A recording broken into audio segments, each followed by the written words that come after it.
Good morning into the Mystic Fair participants.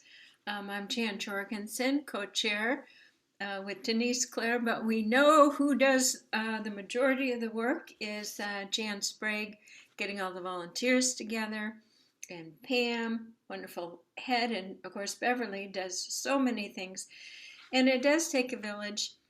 And I'm so looking forward to meeting more of you in person. And we did have a little circle, a cashier circle at church yesterday.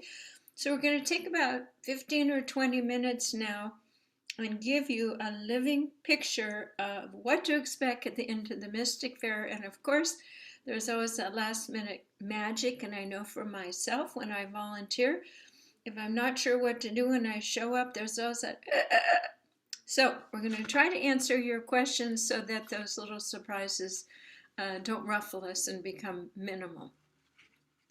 So the fair is 3 days. We hope that you come. Many of you are setting up, doing dual duty, but we wanted to warmly invite you to come and hear this speaker on Thursday evening. Starts at 7, be done at 8:30, and that's going to be wonderful.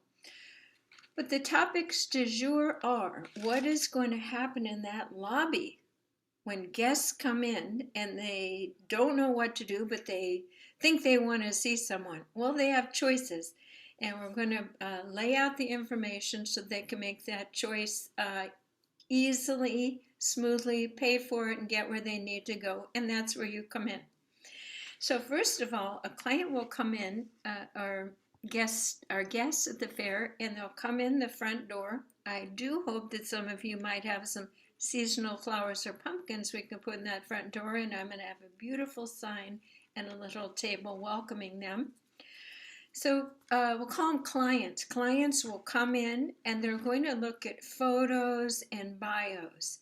And there are actually 3 ways they can do this. We have them spread out on those black back fabric panels. We'll also have 2 binders that have been there for a week now. And then we will have a table where we have them all spread out with double stick tape. That way, if a large volume of people are choosing energy reader or energy healer or a reader, what's it all about? What are the prices? We're going to have the prices posted. It is $40 for a 30-minute reading, which is actually $25 because we need coming and going time. And we will have little timers on the readers' tables, and the energy healers will use their phones. It will be $75 for a healing treatment. That is 45 minutes with a 15-minute break in between.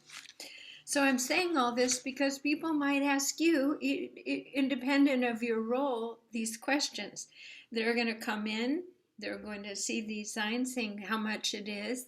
They're going to decide, do I want a 30-minute reading or do I want an energy treatment? We really only have 2 rooms for energy healers. They will be labeled with the names. We have Satora, Bonnie, and Laura Lee. Satora is there for 2 days in the same room. Then we'll have various readers, and they will be partitioned out in the big sanctuary, and their names will be on the partitions with beautiful signs. So they will decide, do I want tarot reading? Do I want this or that? And once they decide, then they go to the sign-up binders. Again, they'll have 3 ways to look at all the different bios and pictures. And Beverly smartly said, well, why don't I make some little packets for those that want to go look outside or study it, go away, come back. So they will choose the energy healer. Remember, there's only 2 a day, or a reader, and there's 8 to 12 per day. So once they decide, they're looking, and who helps them decide? The registrar. The registrar says, oh, well, there's this reader and she does this and this, or you're interested in this. It's kind of like a funnel system, and it all leads to the sign-up binders. There's a sign-up binder for the energy healers, time slots available, and there's a binder for the readers. time slots available. Remember, there's a lot more readers. Some readers are only coming on Friday and some on Saturday. So the registrar will help guide them with that binder, see what's available. And of course, we want to get them to sign up and put their email to hold that spot. This year, we are not doing predominantly sign-ups ahead of time. Not really fair to all the publicity we've done. People show up at the fair and it's full with our own church sign-ups. So we gave our church early bird a week ahead sign-up, and I even brought some sign-ups in of people that I knew that wanted to be in. So here we are. Then they sign up, and then they go to the cashier. Now, Jan has to set up perfectly that here you walk in and here are the two cashiers. One does cash, one does charge. Here's the binders. When they sign up, they immediately go over and make their payment. If someone comes in who has pre-signed up, like my partner is pre-signed up, they will go directly, the registrar will say, you go directly and pay right to the cashier. The cashiers will take the money. Their experience, we already had a meeting, they know how to do it. One does cash, one does charge. The cashiers also will give each paid person a little ticket. That ticket goes with them and they give it to the reader or the energy healer. Why? That's so they get paid at the end of the day. They put all their tickets in an envelope. So on that little ticket, it's also good to put, is this an energy healer? Because they make more money and more time. Or is this a reader? So energy healer or reader. One more step for those cashiers. Will have a roll of name tags. We're going to have a lot of people running around, moving around. The greeters are going to say, hey, if your appointment's not for a while, go back, here's some speakers in the hearth room, enjoy our vendors, have some of Tom Drake's chai and homemade cookies. And so the registrar and the greeter are going to be helping people get to the right place. But the den mothers are on deck.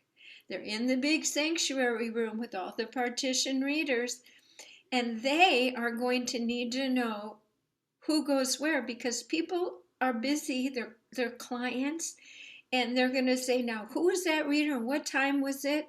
And we don't want to have a clog back up over at the binder. So the cashiers are going to take the money, give a ticket, and make a name tag with the name of the provider and the time. Because the den mothers, they're going to have really good, sharp brains to assist people to sit in the on-deck area. There'll be light music playing so that the people can be ready for their appointment when the previous appointment person comes out. And how are they going to know who goes where? They're going to see these name tags, Denise at 11, and they're going to support the clients getting to the on-deck. So we'll all be able to identify who needs to be where with the name tags. The name tags and tickets are new this year, and we're trying ways to simplify it and to support the den mothers. That's a big job. Okay, so we've covered the basics of that. Let me see. Oh, also, if you're volunteering at the fair, no matter what you're doing, wear a name tag. People want to know if you're a Unity volunteer, if you're a registrar, if you are a greeter. We just want to acknowledge everybody and know who's doing what. Everything can flow so beautifully. Gosh, I think I've said everything. That wasn't 20 minutes. Let's just make sure Jan has his great notes here if I've said everything. Yes, the registrar will be standing near the bios, assisting and supporting people who have a big question mark on their face of what to do next, helping them choose it, getting to the cashier. It's a little review here. Cashier does the ticket and a name tag. And off they go, and the den mothers notice the name tag and make a mental note. The dead mothers might even have to go into the speaker's hearth room sometimes and think, well, gosh, I know someone signed up. Where are they? They may have gotten magnetized by a great speaker in the speaker's room. We will have a sign there for the speakers. Speakers sign up on the hour, but may not speak a whole hour. They may just feel finished, and people will have chai and conversation in that room. And the speakers have been told, I have a little bell to ring to get people's attention. If that doesn't work, I have a big Tibetan bell that we can use. There'll be no microphones in that room, and there will not be donations for the speakers on the weekends. However, our opening night talk, Sharon Hockenberry, at 7, after some drumming and saging on that front porch, bringing the guests in, Sharon Hockenberry's talk will be by donation, and we will remind people and have a basket there.